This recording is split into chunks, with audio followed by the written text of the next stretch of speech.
नवरात्रि के बाद कलश, नारियल, चावल, भस्म और जौ का क्या करना चाहिए? दोस्तों, आप में से अधिकतर लोग नवरात्रि में बहुत सारी गलतियां कर बैठते हैं। 9 दिन तक आप माता रानी की खूब पूजा करते हैं और भक्तों, माता रानी की पूजा करने के बाद जो चावल होते हैं, जो श्रृंगार का सामान होता है, धूप बत्ती की जो जली हुई भस्म होती है, जो देवी का सिक्का होता है, ये सब नदी में जाकर के विसर्जित कर देते हैं।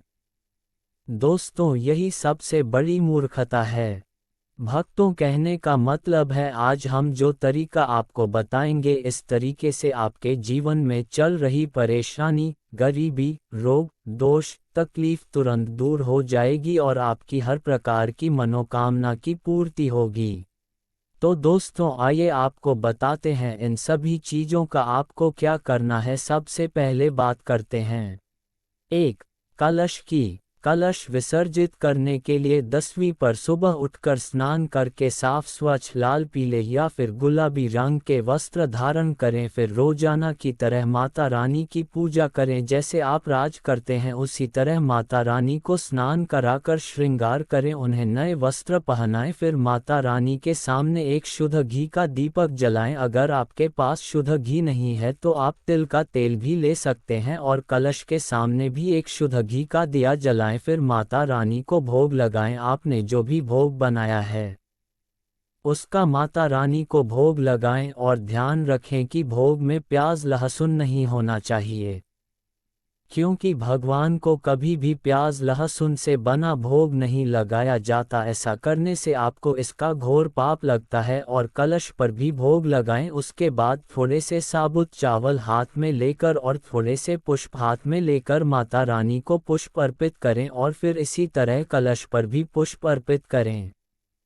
फिर पूरा परिवार देवी भगवती का ध्यान करें और उनको सच्चे मन से याद करें। माता से क्षमा याचना करें कि हे देवी, हम मंत्र पूजा विधान कुछ नहीं जानते, अपनी सामर्थ्य के अनुसार और अल्प ज्ञान से हमने आपके व्रत रखे हैं और पूरी निष्ठा से पूर्ण किए हैं और कन्या पूजन किया है।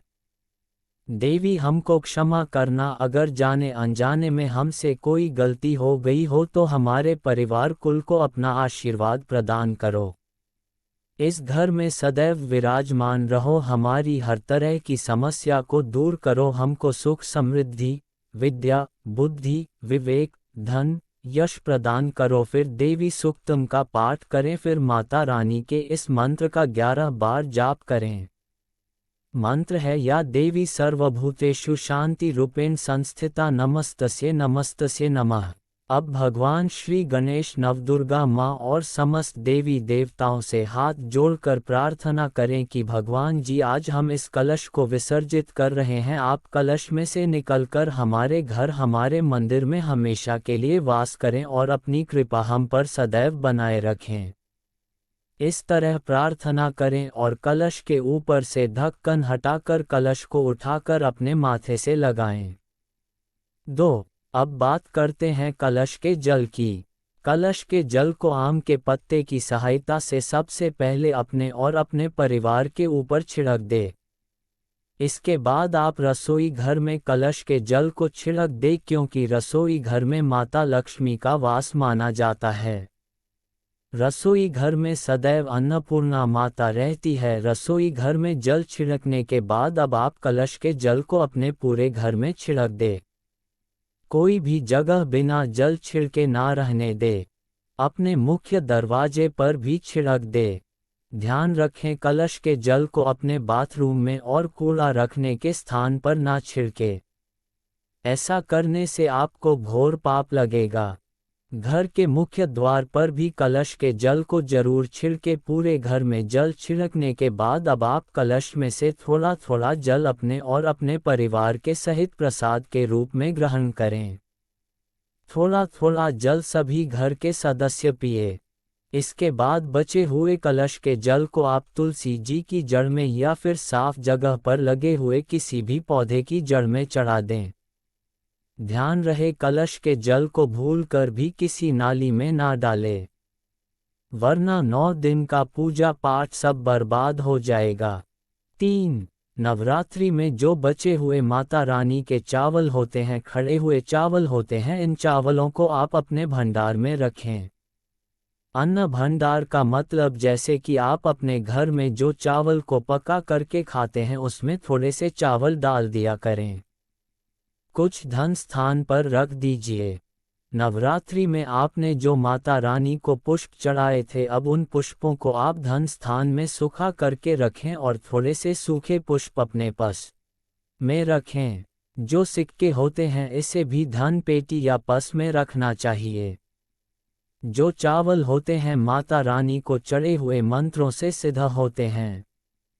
चावल माता रानी को चढ़े होने के कारण नवरात्रि में माता नवदुर्गा साक्षात स्वरूप में विराजित रहती है, तो ये जो चावल होते हैं जागृत अवस्था में हो जाते हैं। यदि भक्तों आप इस प्रकार के चावल को खाते हैं, मतलब जब भी आपके घर में चावल बने तो इसमें से थोड़े से चावल आप उन बनाने वाले चावल में डाल लीजिए। आपको सारे चावल नहीं डालने हैं, इससे आपके शरीर में जो भी बीमारी है, कोई रोग है, कोई दोष है, वह सब दूर हो जाते हैं।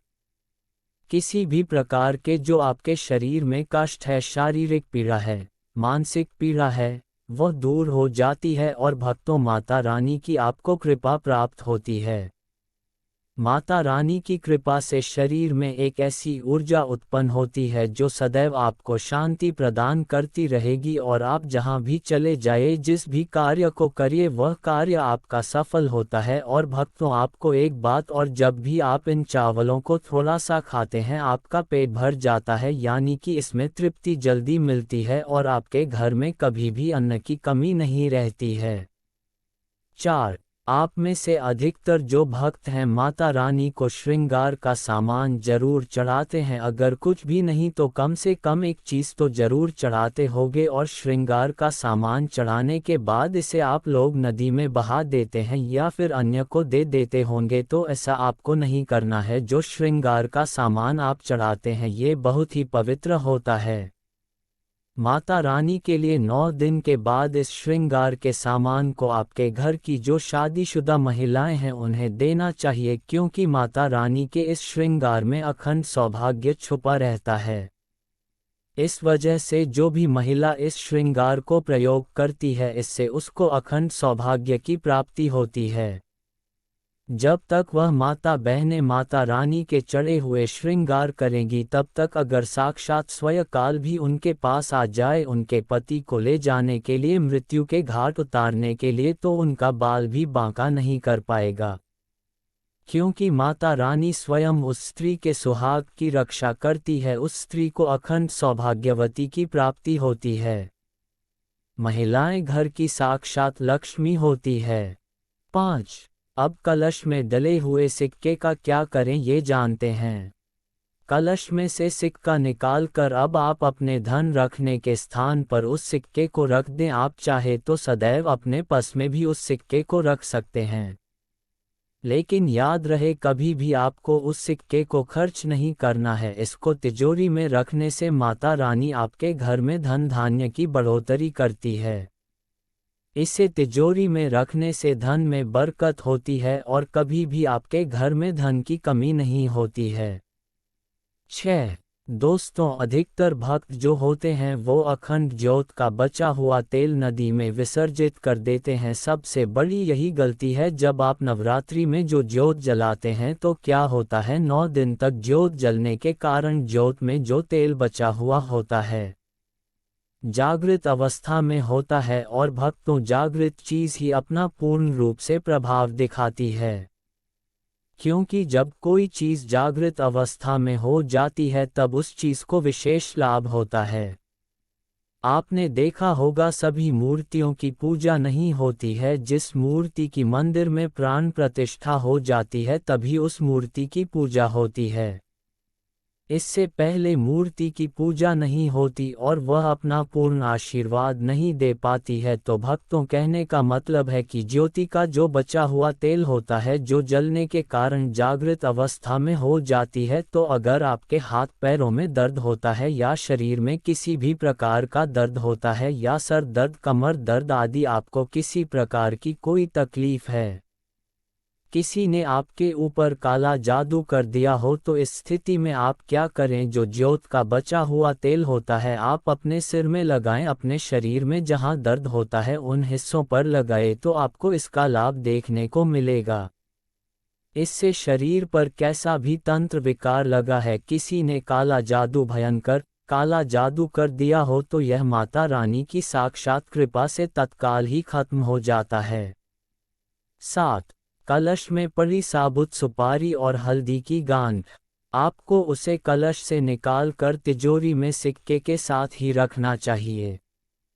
इससे आपके घर की परेशानी जो पैसे को लेकर थी वह छूमंतर हो जाएगी और आपके घर में बरकत होना शुरू हो जाएगी।